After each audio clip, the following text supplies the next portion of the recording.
جس طرح مہینہ شروع ہو کے ختم ہوتا ہے، سال شروع ہو کے ختم ہوتا ہے، مہینے شروع ہو کے ختم ہوتے ہیں، بہت جلد وہ دن آنے والا ہے کہ ہماری زندگی کا بھی اختتام شروع ہو جائے گا۔ اور ایک جمعہ ایسا آئے گا ہماری زندگی میں جو ہماری زندگی کا آخری جمعہ ہوگا، اور شاید ہمیں پتہ بھی نہ چلے کہ یہ والا جمعہ ہماری زندگی میں آخری جمعہ ہے۔ جو بھی آئے گا، اقترب للناس حسابهم وهم فی غفلۃ معرضون، قرآن کہتا ہے لوگوں کا حساب و کتاب قریب آ رہا ہے لیکن وہ غفلت میں پڑے ہوئے ہیں۔ لاہیۃ قلوبہم، دل بھی لوگوں کے غافل ہے۔ انسان جس چیز کو سب سے زیادہ بھولتا ہے وہ موت ہے۔ جس چیز کو سب سے زیادہ انسان بھولتا ہے اس کا نام کیا ہے؟ موت۔ حالانکہ یہ سب سے زیادہ یقینی چیز ہے، اس کو تو بالکل بھی نہیں بھولنا چاہیے۔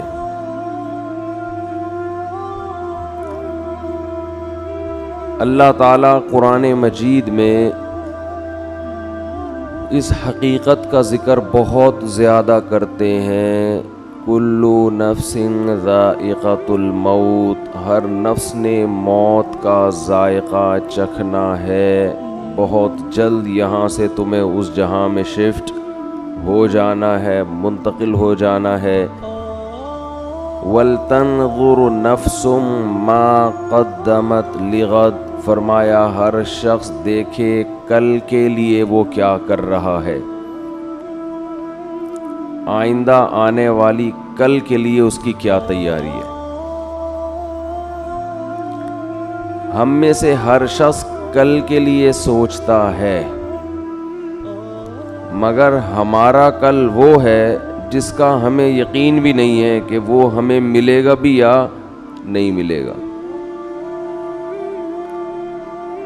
ہم جس کل کے لیے سوچتے ہیں، آج انویسٹ کرو کل کام آئے گا، آج بچے کو پڑھاؤ کل پڑھا لکھا بن کے ہمیں کما کے کھلائے گا، یہ جو دنیا کی کل ہے یہ یقینی نہیں ہے کہ ہوگا بھی کہ نہیں ہوگا،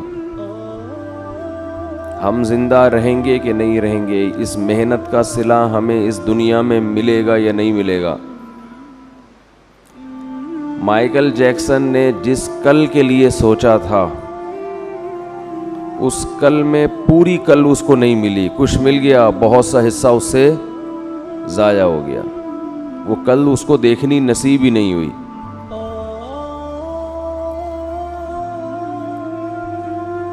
تو اللہ یہی ہمیں بتاتے ہیں کہ جس کل کے لیے تم تیاری کر رہے ہو وہ کل یقینی نہیں ہے۔ اللہ ہمیں وہ کل بتاتے ہیں جو یقینی ہے، جو موت ہے۔ قرآن نے بہت سارے پیغمبروں کے واقعات بیان کیے ہیں، قرآن نے بہت ساری نافرمان قوموں کے واقعات بیان کیے، ان تمام قوموں میں قدر مشترک کیا تھی جو ہلاک ہونے والی قومیں ہیں، وہ قدر مشترک کامن چیز ان میں یہ تھی، وغرتہم الحیات الدنیا، انہیں دنیا کی زندگی نے دھوکے میں ڈال دیا تھا۔ اس سے پتہ چلتا ہے کہ بھائی یہ دنیا جس میں ہم رہتے ہیں یہ ہمیں دھوکہ دے رہی ہے۔ دھوکے کی ڈیفینیشن کیا ہے؟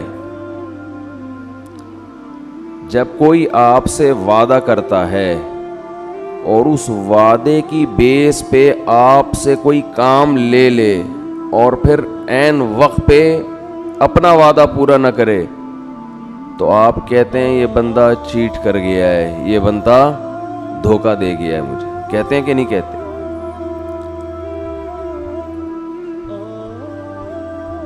کسی نے آپ سے وعدہ آپ سے کہا کہ بھائی میرا یہ کام کر دو، اور میں وعدہ کرتا ہوں تمہیں ضرورت پڑی تو تمہارا یہ کام کر دوں گا.